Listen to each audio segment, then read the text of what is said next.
the Great Indian Political Weekly. Hello and welcome to the maiden edition of the Great Indian Political Weekly. Beginning with this episode, this show will feature a weekly commentary on various developments that have occurred in the Indian political, social and cultural landscape. Good evening, I am Sandeep Balakrishna. I am Hari Ravikumar. Today's topic is an ungainly comment made by Thiruvananthapuram MP of the Congress Party, Mr. Shashi Tharoor, about how India will become a Hindu Pakistan if the BJP is voted back to power in 2019. Sandeep, shampoo boy strikes again. What do you make of it? Well, what does one make of someone like Shampoo Boy? This is regular for him, normal for him. Except that he kind of outdid his own previous record with this, whatever that means, Hindu Pakistan. I really don't know what that means, perhaps. But before that, let me read out what this gentleman has said day before yesterday. If they, by they, it means if the BJP is able to win a repeat of their current strength in the Lok Sabha, then frankly, our own democratic constitution as we understand it will not survive, because then they will have all the three elements they need to tear up the constitution of India and write a new one. And that will enshrine the principle of Hindu Rashtra, that will remove equality for the minorities, and that will create a Hindu Pakistan. This is pretty much the gist of what he said. Now, Hari, what do you make of it? What is a Hindu Pakistan? Well, I think first we have to admit that at least unwittingly Shashi Tharoor is saying that Pakistan is shit. And unwittingly he's saying that Modi has a good chance. So both these things are a nice place to start from. And if Pakistan is really in such a big problem, and if he is worried that India is going to reach that state, then first we have to see what is the problem with Pakistan. And in some sense, Shashi Tharoor talks about that. He says Pakistan was created as a state with a dominant religion that discriminates against its minorities and denies them equal rights. Just to interrupt you here, Hari, but does Pakistan even have minorities? Well, now I think they've been wiped out. And to that extent, what Tharoor has said is right, that Pakistan has discriminated against its minorities. What he fails to understand is that it was not a state with a dominant religion. Precisely my point. Yeah, that was supposed to be my next question. Go ahead. So it was, the dominant religion was Islam, the Islamic State, Islamic Republic of Pakistan, and it is because the dominant religion is Islam that it has reached this natural conclusion. And what do you see as a difference between how Hindus have been treated in Pakistan versus how Muslims have been treated in India? That is exactly why I asked if whether there are any minorities, so-called minorities in Pakistan in the first place. When you look at the history, I mean a quick recap, you see that Pakistan, the actual landmass was about 33%. That is undivided Pakistan. That is what was originally Pakistan with Bangladesh. That's East Pakistan. So they had about nearly 30% of Hindus. That is a substantial minority. I think pretty much that is a kind of, that's a percentage of Muslim population that is there in India today. I mean, people might still, put it at say 14% or 17% to fool themselves. But then when their own leaders like OIC are saying that, we are already 25%, you better take them seriously. Right. So when you come back, just to answer your question of all these things, minority and Hindu Pakistan and whatever it is, the state of Hindus in Pakistan, I don't think there are any Hindus in Pakistan anymore. Even nominally, what does it tell about a country where, any random mullah or any random member belonging to the majority in Pakistan can simply come and kidnap your women, convert you at gunpoint, snatch away your livelihood. What does that tell you about? And in fact, what you say is right, because in Pakistan, not only has the Hindu population come down substantially to the point that it's about 1%. 1%, they also discriminate against Shia Muslims and Ahmadiyyas. So when they can discriminate against their own people, the chances that Christians and Hindus and Jews have are close to nil. And another point, what you made about the percentage of Muslims in India, we tend to look at it as one big chunk, 17%, 25%, or whatever it is. But when you go to specific areas, especially in places like Kerala, in some of the coastal parts of Karnataka, in a given village, it could be as high as 90%. It's absolutely right, especially in coastal Karnataka, for example. The situation is seriously alarming. What our commentariat and all these, hot shit intelligentsia guys, TV talking heads, they come and they say, oh, this is a communal bastion, this is a Hindutva bastion. They say that about Karnataka's coastal region. Why did it become like that? Absolutely. And so therefore I think it's important that when Shashi Tharoor says Hindu Pakistan, he is failing to make a fundamental difference between the inherent plurality of Hinduism or Sanatana Dharma, whatever you like to call it, and that also applies to Buddhism, Jainism, Sikhism, any Eastern system of thinking and philosophy, versus the desert cults, the Semitic way of thinking, which is exclusive, which is either my way or the highway kind of thinking. So how do you see Shashi Tharoor's understanding of Hinduism? In fact, he even wrote a book recently, right? Yeah, it's a very crappy book. I've had the misfortune of reading through some of its pages. Basically, it's nothing new. To understand, this is just a different way of saying what he's all been saying all along. Before this, about 20 years back, he wrote an equally crappy novel called Riot. The plot is very simple. It's set, I think, in the background of the Babri Masjid period. It happens in some small village in Uttar Pradesh, or at any rate a big town in Uttar Pradesh, where ultimately there's one IAS officer, I think he's a district magistrate or a collector or somebody. He basically has an affair with a foreign lady who comes here to study the badass third world in India. So they have an affair, and that white woman is killed. Towards the end of the book, he shows that it is the Orthodox Hindus who have killed her, because this guy, this IAS officer, is a Tamil Brahmin. I think he's an Iyer, if I'm not mistaken. It is a Hindu so-called militants who kill that white lady because she has polluted this Brahmin. So you need to keep all these things in the back of your mind when you read a book, a so-called academic or semi-academic book called Why I Am a Hindu. It is pretty much a non-fiction version of that Riot. So in some sense, his understanding of Hinduism itself is very flawed. I really wouldn't say that. I would say that actually, Shashi Tharoor is a very smart man. Except that he uses his smartness to, in the service of devil, to build his own brand. To build his own, or whatever that is. So, he praises Ganesha and he says that, it's so beautiful. We have such great temples and sculptures, and our way of worship is great and all that. But then, his understanding of Hinduism is extremely superficial. He is in no way an authority of any sort on any aspect of Hinduism. Which is why I think he also misunderstands the term Hindu Rashtra.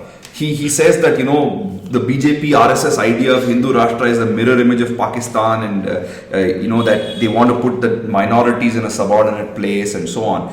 But what really is the Hindu Rashtra? What will happen? So let's say, hypothetically we say tomorrow for some reason the constitution is changed and there's a Hindu Rashtra. How would you see India as a Hindu Rashtra? What will happen there? Excellent question, Hari.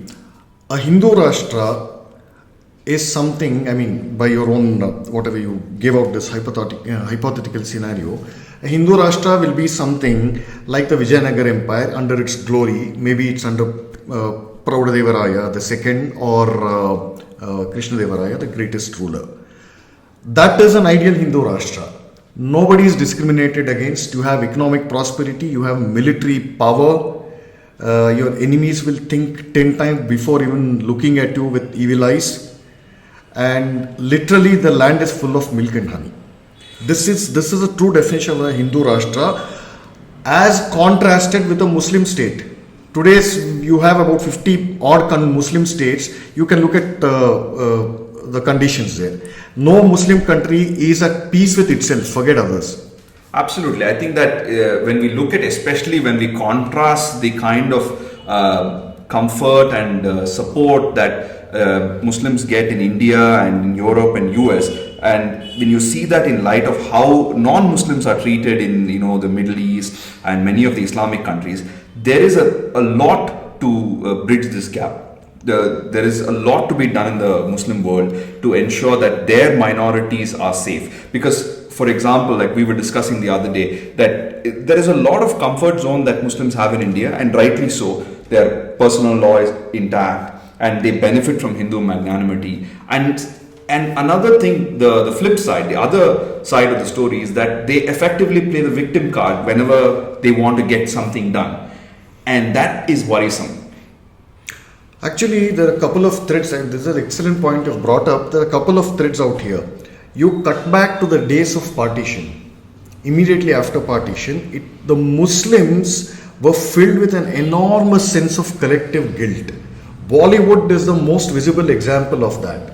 No Muslim actor, mainstream actor or actress would dare keep their Muslim name.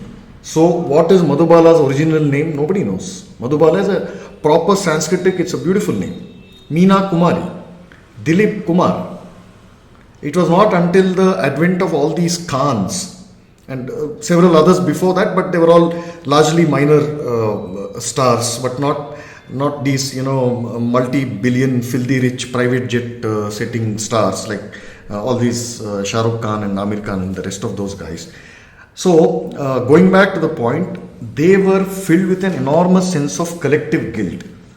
So they said, okay, you know what, we did bad by you, we took away this land, we partitioned it. There was a sense of guilt which was real. You look at all these, it could be parliamentary debates in those days, constituent assembly debates in those days, or general public discourse at that time. No, in fact, not only that the Muslim actors and actresses changed their names, for a long time the story did not have a Muslim hero. Even if he was a Muslim actor, he would always play the role of a hero who was a Hindu. Absolutely. Because they had this collective guilt, and it was only much later. In fact, I think it was, I was attending some program, and MS Satyu proudly claimed that he is the first person to do something with a Muslim family in Garam Hawa, which is 1973, which is much later. Yeah, nearly 30 years after independence. So, yeah. I think that was a very deep-seated idea. It was. So then what changed? The real change happened maybe in the mid to late 1960s when the collective sense of guilt in the Muslim community was exploited. I won't say exploited, but then it was kind of pandered to mostly by the Congress party with great support by our communists and our Marxists, whatever they want to call themselves. That guilt was pandered to. They said, you know what, it's okay. It's not your fault. So what will we do? We will ensure that, we'll make you feel nice. And also this ties where did that lead to? No, this also ties in with what Dr. S.L. Bhairappa says when he was in Delhi and they were writing the Indian history textbooks, and he was asked specifically to keep away all the gory details of Muslim invasion and whitewash that period so that there can be some kind of fake harmony. Artificial harmony, yeah. So I think that was the period when Indira Gandhi was trying to create this by several means. Absolutely. See, Indira Gandhi, I don't know to what extent she openly pandered to them, although there's a lot of evidence to show that thing was done. But mostly in the educational cultural realm, this narrative was pushed only by communists, 95%. So they advise her that, this will work for you, this will make sure that you're there in power for good. So obviously she listened to him. And of course, the communists were very carefully cultivated by Nehru from the beginning. From the beginning, yeah. I think they were given almost like a Asthana Vidwans of Nehru's court. Completely. Right, so how does this tie back again to Shashi Tharoor? Is that this man has completely ignored the history of his party. This is a documented history of his party. Now he's blaming the BJP for what reason? Yeah, I mean, in fact, the whole thing, he says that the constitution will get amended and it'll get changed and they'll tear apart. This is the kind of language he uses. The only person in India's post-independence history to have done that is Indira Gandhi. Nehru actually, when you mention tear apart, Kashmir is torn apart. It began with Nehru. Sardar Patel, I mean, almost like a breeze, he integrated all the 500 odd princely states. Nobody even tells that story in the detail that it merits. Absolutely. I mean, it was almost like a cakewalk for him. But Nehru took one Kashmir. Look what is happening today. Exactly. I mean, that's brought up a lot in some of our discussions. Yeah. How Nehru was taken, Nehru was given one state to take care of, and Patel had 550 or whatever. And the only problem we have today is what Nehru took. So, and also I think this ties into another idea of when you say contrast the state of affairs in Pakistan of Hindus and Jews and other people versus the state of affairs of Muslims in India. A lot of people who are perceptive, like for example Tariq Fatah said, India is the only country where Muslims exert influence without fear, because here there is freedom of speech, and even if somebody wants to speak against Islam from the Islamic community, there is a possibility. You can't imagine this in Pakistan. No, it's very simple, Hari. Look at all the 50 odd nations Muslim nations in the world. Which pure Muslim nation has a democracy? Yeah, I mean, it's in fact that's one of the things that people don't recognize, Sandeep, is the tie-in of the Islamic religion with the pan-nationalism ideal of this imperialist regime of taking over the world. So what they talk about as the new world order, all these things I think started out with Islam, because before that Christianity and Judaism did not have such a powerful political angle to their religion. Actually not Judaism so much, but Christianity did have a imperialistic vision that the whole world is Lord's kingdom. Yeah, so I think that there's use that kind of language. It is an imperialistic language. So is Islam, but the key difference is that Islam, ever since its birth, has it's not hidden its imperialistic nature. I mean, this is an Islamic state. That's it. The moment say Alauddin Khilji took over, defeated Hindu kingdoms, he said that's it. The law from now on is Sharia. Yeah, and also I think that if you look at the Islamic chronicles, it's very clear that this is their agenda, this is what they want to do, and they don't make any bones about it. Whereas, in fact, they gloat over those victories. If Alauddin Khilji or Akbar or Aurangzeb, is emerged victorious in a battle, they brazenly say it. They say that the flag of Islam repeatedly. This is a thing that you can see in these Orthodox Muslim medieval chronicles written by their own court historians. They say the flag of Islam has been established in this area. Yeah, sword of Islam has made its way to the remotest corners. Yeah. This is a language that is very clear, and I don't think that has changed even one bit today. Yeah, so therefore it becomes very important for us to look at the real situation in places like Pakistan, and for Shashi Tharoor to make such a comparison, does it betray his ignorance? Does it betray his hypocrisy? Or is it, plain malice?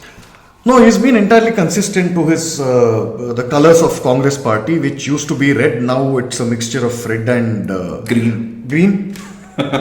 Actually, that's true, because in a Urdu paper, I just saw a report about a couple of days back, I think around the same day as Shashi Tharoor made this Hindu-Pakistan statement. I think it was on a day before that. Yeah, I think it was a day before that Rahul Gandhi has met all these fundamentalist, fanatical Muslim clerics and imams, and he said that, Congress party will support your move to establish Sharia courts across India. But this is... and this guy is speaking in this tongue. And this is actually a serious point of concern because we see the ramifications of this in the United Kingdom, where there are a lot of Sharia courts all over the place, and it's creating havoc for a lot of the families because although the United Kingdom has a certain civil code, a lot of Muslim families don't follow that. Even if they want to follow that, they're not allowed to. They're forced to go to the Sharia courts. And it's almost like, you have all these kangaroo courts in small places which give judgments.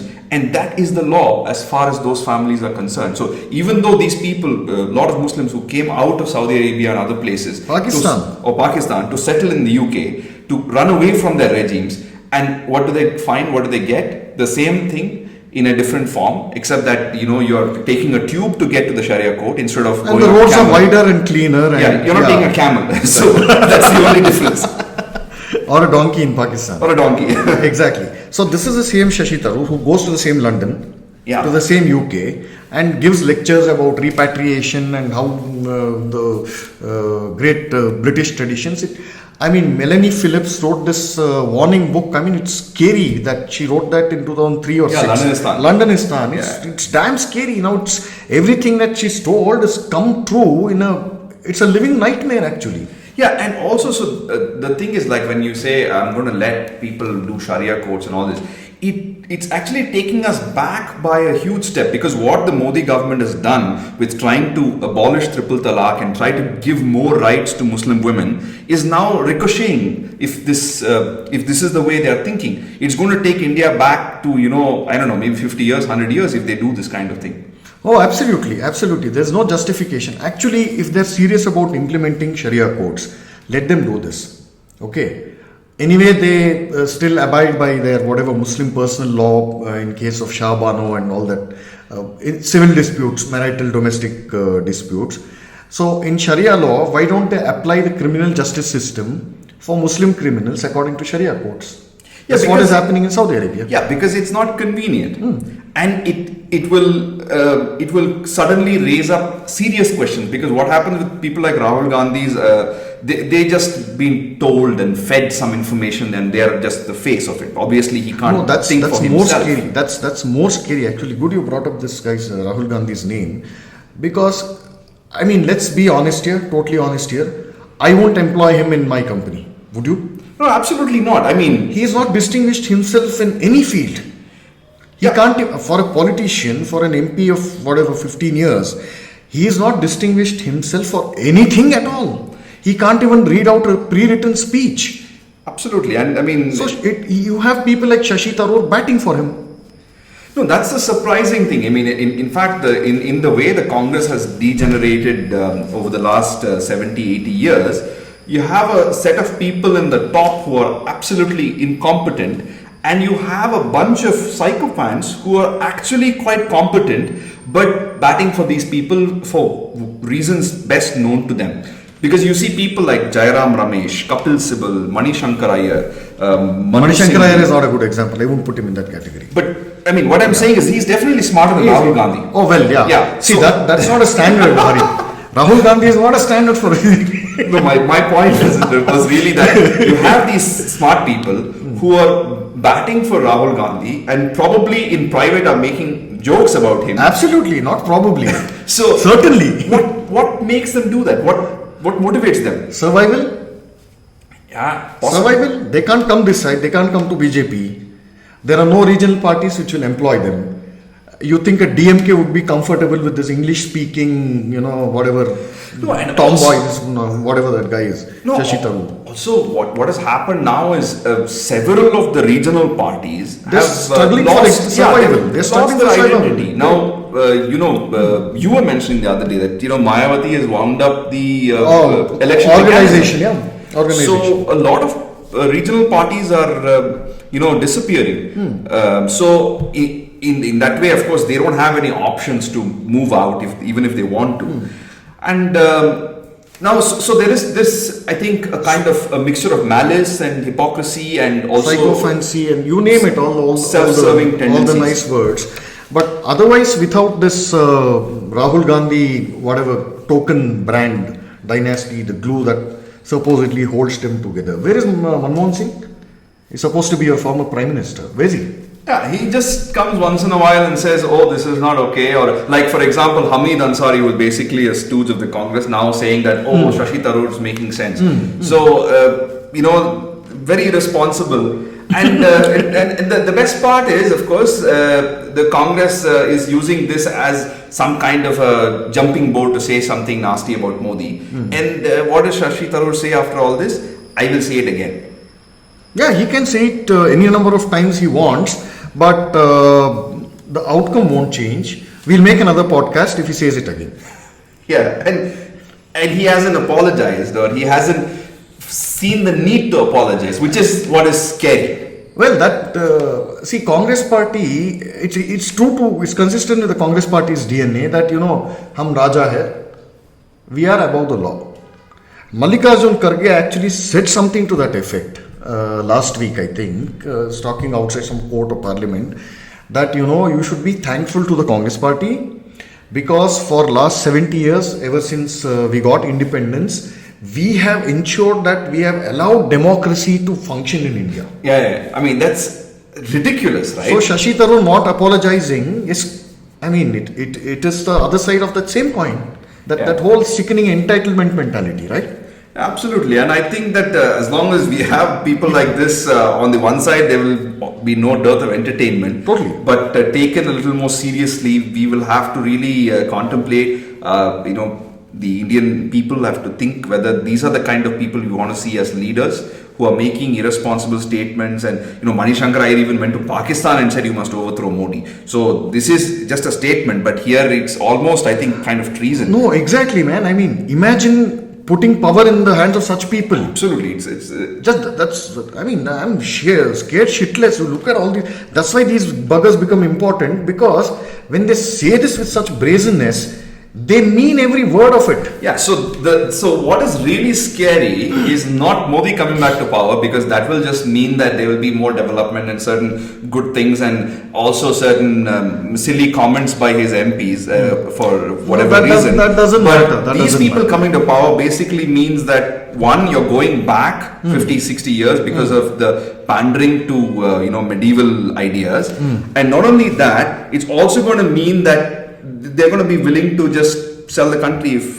push comes to shove, or maybe even for monetary gains. No, that is entirely in the realm of possibility. What is happening in West Bengal under Mamata Banerjee? People thought the left was bad for 30 years.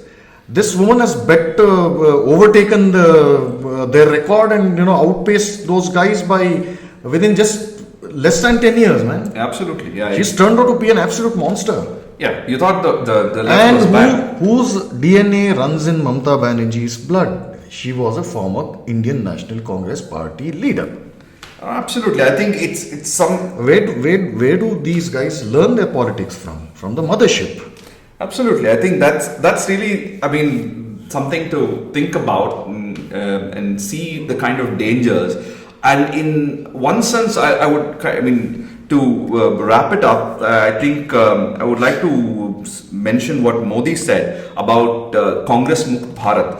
He said it's not that the Congress party should go, because in any democracy we need a strong opposition. Whoever is in not power. strong and sensible and nationalistic, and a party which actually cares for the country. Yeah, so that's why he said the Congress party is not what we are looking at. We're looking at the Congress culture to go. Mindset. The Congress mindset, the Congress attitude. That is the problem. So Congress Mukt Bharat does not mean that you want to create a political party that has no opposition, but you want to get rid of this Congress mindset so that you actually get a strong opposition.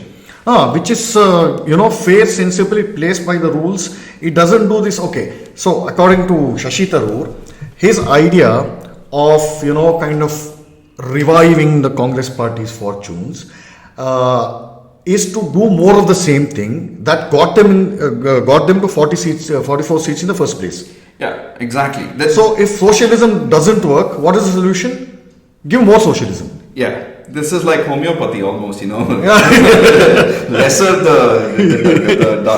the concentration, the greater the efficacy. Greater the efficacy. Foolishness. Yeah, complete. So yeah, that's it, folks, for this week, the first edition of Family, Friends, Well-Wishers.